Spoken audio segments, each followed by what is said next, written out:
Amara was only 12 when her world turned dark. Her mother, the only person who truly loved her, fell ill one rainy season. At first, Amara believed she would recover, but day after day her mother grew weaker. Soon she could no longer leave her bed, and eventually she lost the ability to speak. One morning, Amara woke up to the sound of weeping. Her mother had passed away. The pain of losing her felt like a knife piercing her heart. She cried until there were no tears left. At the funeral, her father sat silently, staring at the ground. He was shattered. His beloved wife was gone. That day, Amara felt as though part of her heart had been torn away. Life was never the same again for her or her father.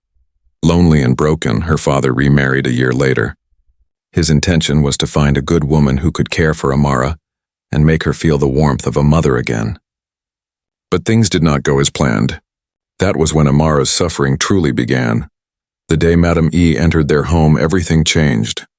At first, she pretended to be kind. She smiled at Amara and even patted her head like a caring mother. Yet Amara felt something unsettling in her touch, something cold. "You must be a good girl," Madame E said firmly. "If you behave well, we will be a happy family."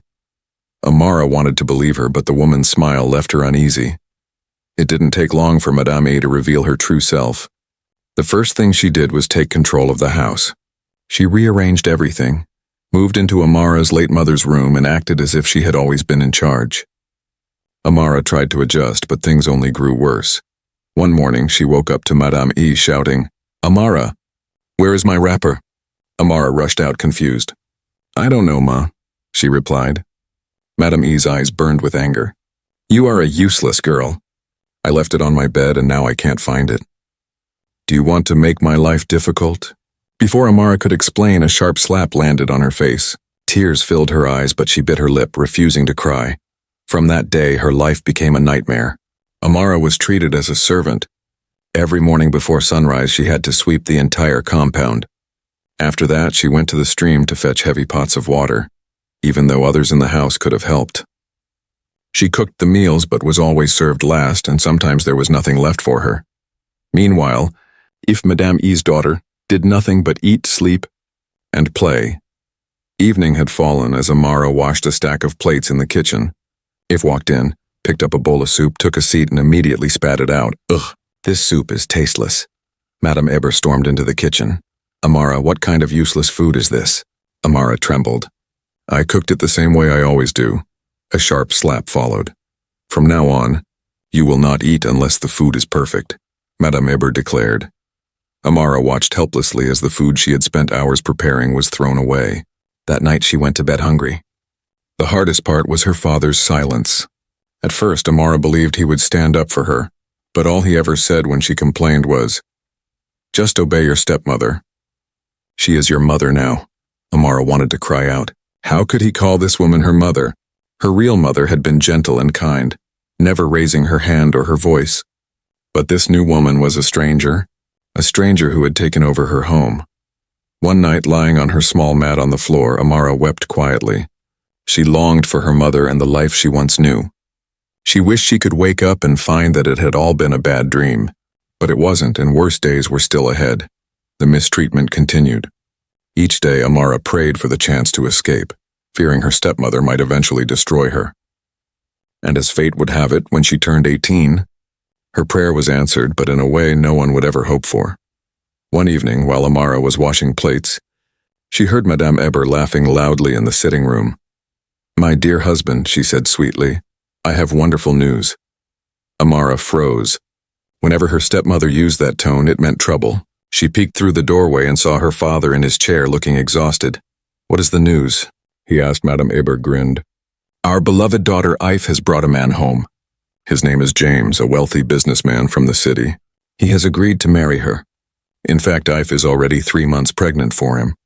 I told her to get pregnant so we wouldn't lose him to another woman. Mr. James has promised to come soon and pay her bride price." "That is wonderful news," her husband replied. But Madame Eber wasn't finished. "That's not all. I have also found a husband for Amara." Amara's heart stopped. "Yes," her stepmother continued. "A friend of mine told me about a man named Mr. Okafor. He is a bus driver looking for a young wife. He has agreed to marry Amara, He may be older, 45, but that doesn't matter. Age is nothing but a number. Amara needs a man who will tolerate her. Amara's stepmother had everything planned. First, Amara would have her small wedding with Mr. Okafo. After that, her daughter Ife and James, the businessman, would hold a grand wedding that would capture the entire village's attention. Amara stepped forward, her voice trembling. I don't want to marry someone old enough to be my father. He's 45, nearly 3 times my age. Madame Eber's face hardened. Who asked for your opinion?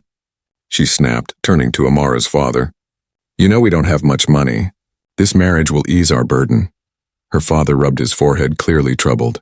Amara rushed to him, falling to her knees. Papa, please, I don't want to marry him, but he looked away. It is for the best, my daughter. Amara's body went cold. He would not stop this. She was being forced into marriage. Tears streamed down her face, but no one cared. If you refuse, Madame Eber warned with a cruel smile, I will make your life worse than it already is. Amara had never felt so powerless. Her future was no longer in her hands, and deep inside, she knew her life would never be the same again. Each night she cried herself to sleep. She begged her father, pleaded with Madame Eber, but no one listened. The wedding was set for 2 weeks' time. Madame Eber wasted no moment. She bought old fabrics, gathered women to prepare food, and spread the news across the village. She is lucky, one woman whispered while pounding yams for the feast. Marrying Mr. Okafo is far better than living with that wicked stepmother. Even if he is old and poor, at least the girl will finally rest. But they did not know the truth. The day before the wedding, Madame Eber entered Amara's small room carrying a new wrapper and blouse. Wear this tomorrow. You must look beautiful for your husband. Amara sat curled in the corner, her face swollen from crying. I don't want to marry him. Madame Eber's eyes turned cold. You have no choice. She threw the clothes at Amara and locked the door behind her. Amara heard the key turn. She was now a prisoner in her own home. Her tears could not save her. On the wedding day the sun rose, but for Amara there was no light. She was forced to bathe, dressed in the wrapper and blouse, and made to sit while Madame Eber's friends powdered her face and painted her lips. She felt like a lifeless doll. The village square was quiet. This was the wedding of a poor man, a nobody. Mr. Okafo, a bus driver, arrived wearing a long flowing agbada, his belly shaking as he laughed. Amara's stomach twisted. He was an old man, his beard gray, his hands wrinkled. He could be her father, but now he would be her husband. Led to the center of the gathering, Amara stood frozen. Her hands shook as she held a wooden cup of palm wine. Tradition required her to find her husband among the guests and present the drink. Slowly, she walked past the smiling men, her heart racing. She noticed Yuka, the young man who had once asked to marry her, looking at her with pity. Other men stood there too, young, strong, and full of life. But she had no right to choose them. Her steps grew heavy as she approached Mr. Okao, leaning on his stick with green leaves tied around it. She wanted to throw the cup away, to run, but where could she go? With trembling hands she knelt and handed him the drink. The crowd erupted in cheers. The marriage was sealed. Amara was now the wife of Mr. Oka, a 45-year-old bus driver. After the ceremony, Chief Okao took Amara to his compound. It was a small, dusty house with a broken fence and an old wooden door. Her heart sank. I have been sold into a life of misery, she thought. Chief Okao noticed her expression and laughed softly. Do not look so sad, my dear. I have a surprise for you. He clapped his hands. Suddenly, a sleek black car rolled into the compound. Amara frowned. Who could own such a fine car? A young man, no older than 25, stepped out and greeted her politely. Meet my driver, Ugo, Chief Okao said. Then with a smile he removed his agbada, revealing a crisp designer shirt and a gold wristwatch. Amara blinked in disbelief. You think I am poor, don't you? Mr. Okao chuckled. That is what your stepmother believed. That is why she gave you to me so easily. He clapped again. Another car arrived, then another. Men in fine suits stepped out as the house around her transformed. Hidden behind the broken fence was a grand mansion with tall gates. Servants hurried forward carrying trays of expensive wine. Mr. Okao's deep laughter filled the air. I am not just a chief, my dear. I'm a billionaire. Amara's legs weakened. Her stepmother had cast her aside, believing she was sending her into suffering. Yet in her greed, she had unknowingly given her stepdaughter to one of the wealthiest men in the land. Amara stood frozen, mouth slightly open. Moments ago, she thought she had been condemned to hardship. Now she was standing in the courtyard of a hidden palace. Surrounded by luxury, you look surprised. My dear wife, Chief Okao said with a smile. But everyone said you were poor, she stammered. That is what I wanted them to think, he replied, leading her inside. The mansion gleamed with golden frames on the walls and polished floors like glass. Servants moved swiftly, bowing as they passed. He gestured toward a grand leather chair. Sit, he said warmly. Let me tell you a story. He poured himself a drink and began. I was once a poor man. Born in this very village, I worked hard, traveled far, and built an empire. But when I returned, I saw how people treated the wealthy, with false smiles and endless greed. He took a sip of his wine and said, I decided to test people. I let the village believe I was poor, lonely, and old. His eyes sparkled with amusement. And guess what? Your stepmother, Madame Eber, was the first to hand you over to me. I asked around and heard you were a good girl. Amara clenched her fists, her heart burning with anger. Her stepmother had been so eager to get rid of her that she never cared to know the truth. Madame Eber had given her away as if she were worthless, only to a man far more powerful than she could ever imagine. Back in the village, Madame Eber was celebrating. She had just married Amara off to a man she thought was poor, while arranging for her own daughter to marry a wealthy man. To her, this was a great victory. One less mouth to feed, she boasted to her friends. But soon news spread like wildfire. A trader returned from the city and spoke of a certain Chief Okafo, a billionaire and successful businessman, owner of mansions in Lagos and Abuja, and companies in many countries. Madame Eber's smile disappeared. Which Okafo are you talking about? She asked. The same one who just married Amara, the trader replied. Didn't you know?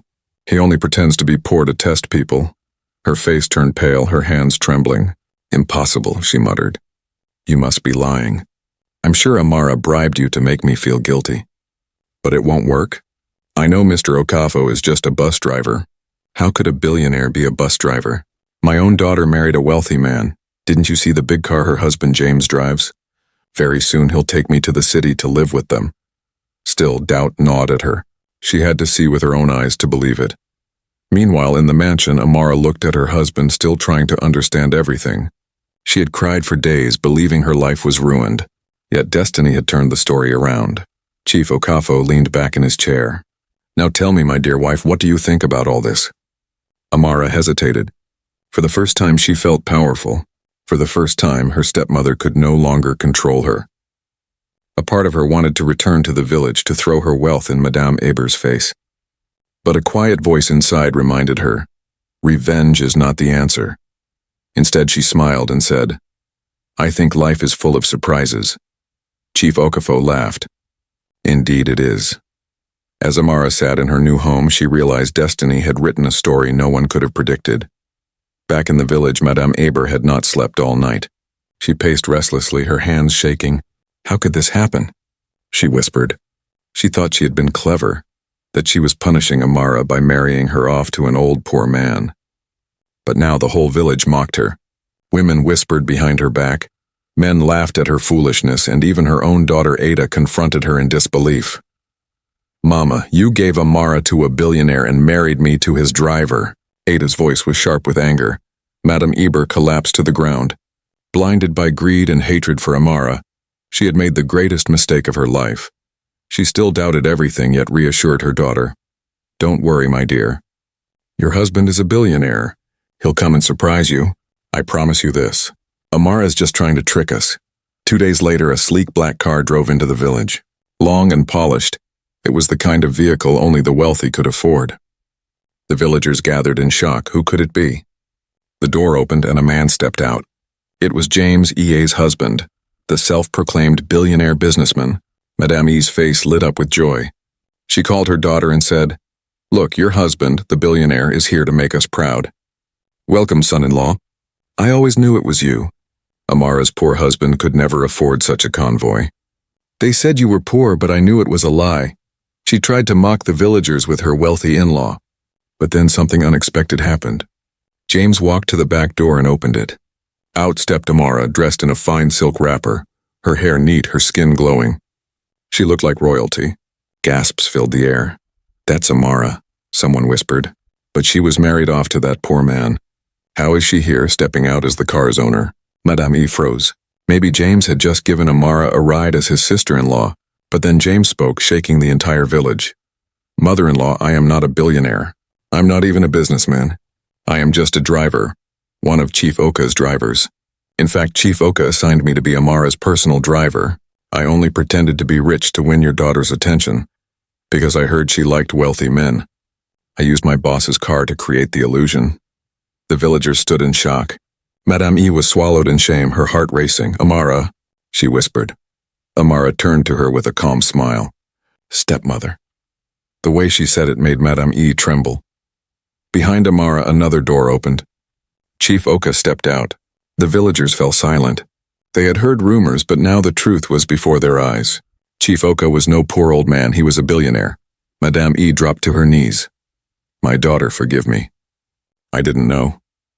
I thought I was doing what was best." Amara looked at her. This was the same woman who had mistreated her, beaten her, and forced her into marriage. Now, because she had married a rich man, she wanted to act like a loving mother. Amara took a deep breath. "You never treated me like a daughter," she said softly, "so don't call me one now." The villagers gasped. Tears streamed down Madame Yi's face. "Please, I have learned my lesson," she pleaded. But Amara shook her head. "This is the life you chose. Now live with it." She turned and walked back to the car, leaving her stepmother weeping in the dust. As the car drove away, Amara looked out the window. She had suffered in silence for years. Now she had power. But the greatest power of all was realizing she didn't need revenge. Her stepmother had destroyed herself with her own regret.